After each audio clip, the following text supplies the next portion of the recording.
Tonight, uncomfortable heat is lingering around central Indiana with the feels-like temperature still in the 90s. And now we're turning our attention to how the heat is having an impact on our chance for storms across central Indiana. As we take a live look downtown, didn't quite make it to 90, did we? So far, we've missed it, 89 degrees. And the good news, at least on that heat index map, no triple digits today. Good. Yeah. It's still very muggy. We still want you to take precautions from that higher heat, higher humidity, and yes, stick with us on that storm chance as well. Storms so far have been firing south and east of central Indiana for the most part. Clouds really did us a favor today, helping to displace the higher heat, higher humidity, and that storm development for now off to our south and east. We're still under the threat of severe weather and right now tracking a complex of strong storms impacting the southern sections of Lawrence County. So think just south and east of Bedford, headed into Medora. If this holds together, moving very slowly off to the east, Brownstown heads up. We'll continue to monitor radar for you. Nothing around downtown Indianapolis, so if you're coming down so far, we're dry. Still can't rule out a pop-up this evening. Temperatures will stay in the middle and upper 80s. Fever at home, that is a 7 o'clock tip this evening. Temperatures tomorrow will be back into the upper 80s and low 90s as this heat wave continues. What you're looking at here, 6 images, 6 different crime scenes. This is where 6 children were shot over the course of 9 days here in Indianapolis. In 3 of these incidents, it was self-inflicted. In the other 3, the shooting was the result of violent crimes. The latest shooting happened just yesterday. That's when police say a child got a hold of a gun and then inadvertently hit himself and shot himself in the stomach. So here's the question we hear over and over again at these scenes. How can this keep happening? Tonight at 6, our Lauren Kostick takes that question straight to the mayor. The mayor has stayed relatively quiet on this issue these last 10 days, not being seen or heard. But during an event here at this new apartment complex, he spoke up, saying it's not just the responsibility of gun owners, but also the community to step up. It breaks my heart, not only as mayor, but as a father. Mayor Joe Hogsett expressed frustration Wednesday after 6 kids had been hurt or killed by guns in Indy over the course of just 9 days.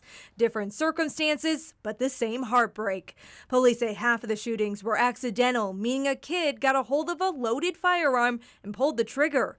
Others caught in the crossfire. Their ages ranging from 10 months to 5 years old. The mayor believes the majority of these cases are preventable. That requires parents and community members and the community as a whole to come together and prioritize gun safety.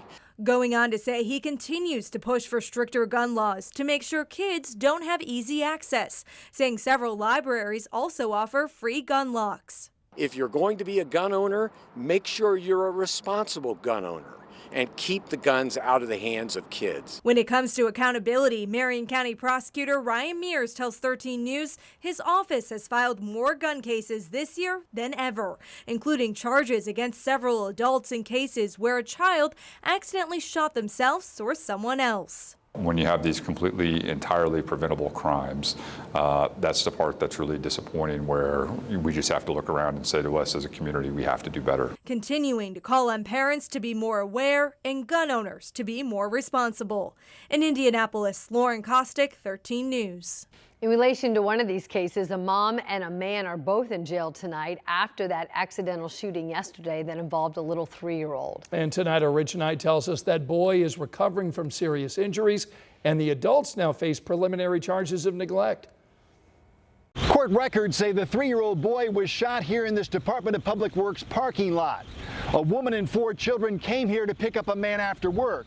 When that man came to the car, he got his gun out of the trunk. And somehow that gun wound up in the hands of a 3-year-old. The mother was allegedly talking on the phone, so the man says he let the kids, ages 3, 5, 7, and 9, out of the back seat. He says he put his gun on the floor of the passenger seat and got out to play with the kids in the parking lot off Belmont Avenue near Raymond Street. The mother says she saw the gun on the passenger seat and was getting out of the car to round everyone up to leave when she heard a pop. The man says he never saw the 3-year-old go back to the car, but heard a pop and the boy say, "Ow." They started to drive to a hospital but called 911 and then stopped at a Wendy's restaurant 2 miles away to meet medics. Court records say the boy was shot in the abdomen and suffered injuries to his stomach, intestines, and colon. The 26-year-old mother and the 26-year-old man were both arrested for neglect of a dependent resulting in catastrophic injury. The 3 uninjured children were released to their biological father. In Indianapolis, Rich Knight, 13 News. Tonight at 6, a man is officially charged with attempted murder, accused of shooting his ex-girlfriend and her 10-month-old child last weekend. In court documents, that woman told police that she broke up with Jeremiah Eldridge when he came over and then threatened to kill her. She told officers she was breastfeeding her son when Eldridge started waving a gun and fired several shots, hitting her and the child. Police later recovered the gun tied to that shooting and discovered it was reported stolen from a car last November. Tonight, Eldridge is expected back in court in October. Both mom and child are expected to be okay. We do have an update for you tonight on a story we first told you about last week. Construction on the Washington Street Bridge over Little Eagle Creek is now extended all the way through next summer. As you can imagine, people that live in that area are very frustrated, and so now they're taking action, starting a petition. They want to get the city's attention. Samantha Johnson has the new developments.